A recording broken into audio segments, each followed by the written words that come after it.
Cimol, nah, udah masih hafal. Kemudian sutra itu kalau terkena air biasanya dia akan kayak mengeras, ciut. Kemudian kalau lama berguling dia ketika kita setrika pecah atau tidak bisa halus. Jadi karena faktor itu biasanya jenis wool dan sutra memang harus di dry cleaning. Cuma untuk saat ini sebenarnya sudah ada namanya teknologinya wet cleaning, dan di beberapa mesin pabrikan sudah mengeluarkan. Cuma memang tetap relatif mahal. Walaupun misalnya kalau dry cleaning kan bisa sampai ratusan juta, kalau wet cleaning ya masih puluhan juta juga. Medianya tetap air. Medianya tetap air.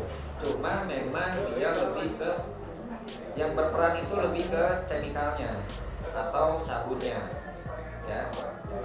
Kemudian mungkin teman-teman kalau misalnya ada yang punya front loading atau teman-teman pernah lihat mesin cuci itu ada yang sudah menanamkan atau memprogram wool dan sutra. Tapi pernah lihat nggak? Program wool berapa lama? Lama banget, 2 jam. 2 jam. Wool, sutra? Belum coba deh. Saya Hampir mirip, 1 jam lebih.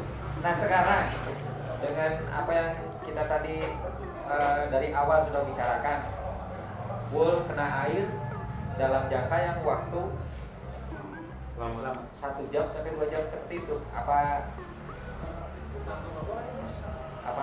Apa masih bisa ini nggak? Kemungkinannya kan tetap kerusakannya ada. Apalagi kalau misalnya kita tidak dibantu dengan chemical yang memadai. Walaupun misalnya teman-teman nanti ada program itu, saya sarankan jangan. Lebih baik secara hand wash. Kalau misalnya, karena kan mungkin teman-teman baru nerima hanya 1 potong, 2 potong, 3 potong dalam 1 hari. Ya itu mah cuma celup-celup, terus kita kasih sabun khusus, udah cepet selesai, tidak mengakibatkan kerusakan. Kalau saran saya sih seperti itu. Baik, kita beli. Kalau untuk sutra kan masih udah banyak ya, kayak di minimarket, bukan minimarket, yang udah besar seperti Sifri atau apa ya? Hardware itu yang memang khusus untuk sutra. Tapi untuk yang wool memang belum ada. Tapi kalau saya biasanya menyarankan ke beberapa teman itu menggunakan sampo bayi atau sabun mandi bayi untuk proses wet cleaningnya. Tapi bukan wet cleaning secara mesin ya, tapi secara hand wash. di ember gitu kan. Terserah, banyak di pada yang kayak ember, pada yang kayak jolak, maka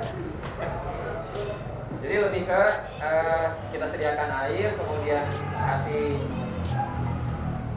tadi sampo atau sabun, kemudian rendam paling 2-3 menit sambil dikucap, kemudian angkat, bilas 1 kali.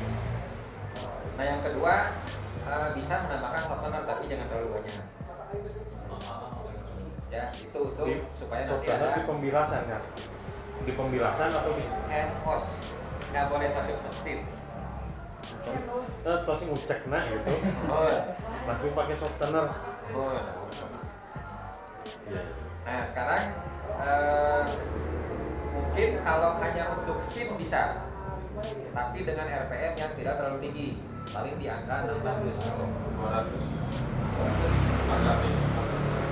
Di 400 paling ya agak kurang maksimal. Mungkin bisa dibantu kalau teman-teman misalnya si customer-nya pengen ekspres ya, udah aja sediain handuk, digulung, masukin net, spin, itu aman.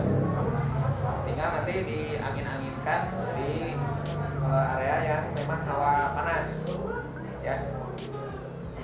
Jangan langsung terik matahari. Jangan. Serabut. Kipas angin boleh, dekat ke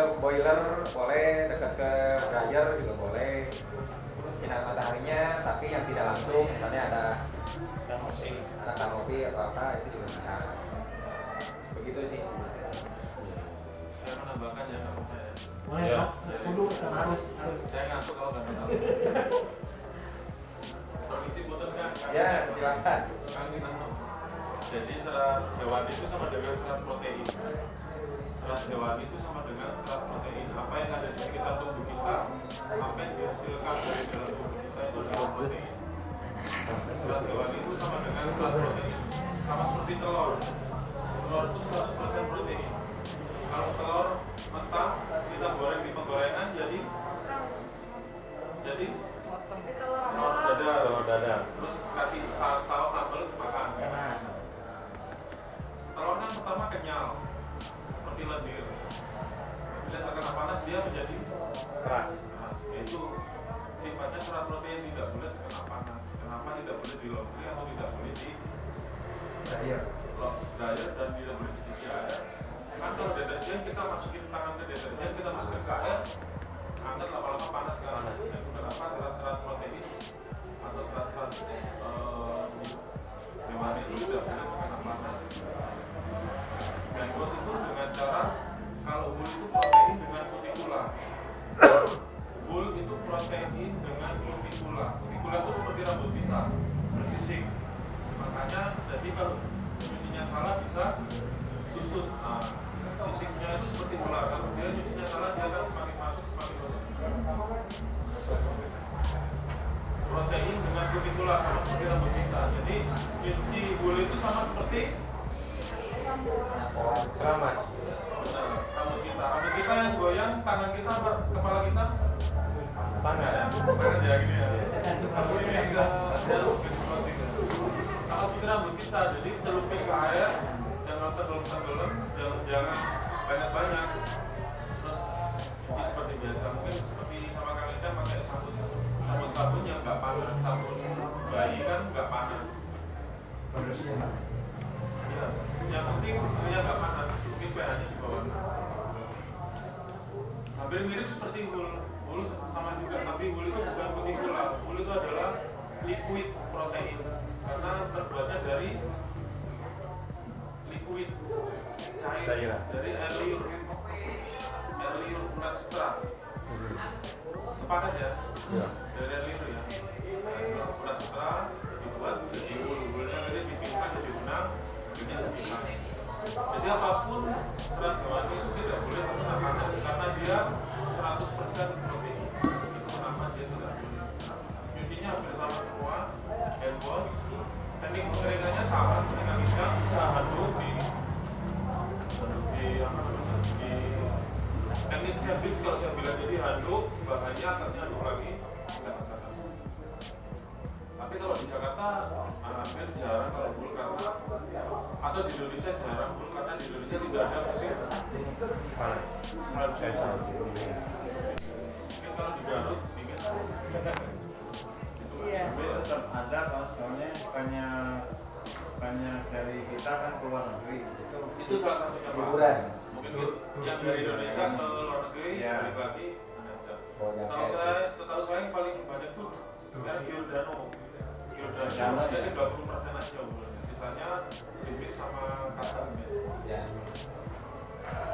Itu aja sih kenapa wool tidak boleh kena panas, kena matahari, atau tidak boleh digantung, atau tidak boleh disemir. Setrikanya gimana? Setrika? Kalau setrikanya Ya nggak kusut, lebih cenderung di uap. Di luar. nggak ditempel. Oh enggak, maksudnya tetap Setrika uap. Setrika uap. pakai steam. Ya. Jadi kalau cara setrikamanya aman kayak Pak Gan ya, maksudnya gitu. Ya. Kalau sebenarnya kan yang lebih bermasalah itu di wool itu hanya proses pencuciannya. Karena kalau untuk setrikanya biasanya sih rata-rata aman. Ya. Kemudian mungkin ada salah satu cara sederhana untuk mengetahui wool asli atau bukan. Caranya itu misalnya inilah, ini kita contohkan jaket atau celana atau apa. Kita teteskan air, terus kita lihat kondisinya itu dia langsung menyerap atau seperti di daun talas. Ngambang. Betul, jadi bulat. Kalau misalnya menggelembung, itu bisa diasumsikan dia dominan wool. Tapi kalau kita teteskan air, terus airnya itu langsung nyerap, itu campuran. Kemungkinan besar dia sintetis. Gitu. Sebenarnya sih ada ininya sih. Bukan ada contoh. Oh, sepatu ada nggak? Di tas banyak full sepatu, ada yang sepatu high heel atasnya ada bulu-bulunya, banting terus jaket ada. Oh iya. Tapi di pencucian tas sama sepatu sering terima full topi, terus topi, bag, boot, banyak. Oke, kalau sekarang masker ya banyak.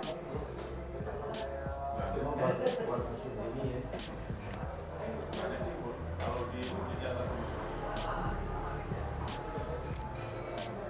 Nah, ini Pencucian sama sepatu contoh. kan pencucian serat Oh. banyak, di leader juga kan serat. Nah, jadi hampir sama sih intinya.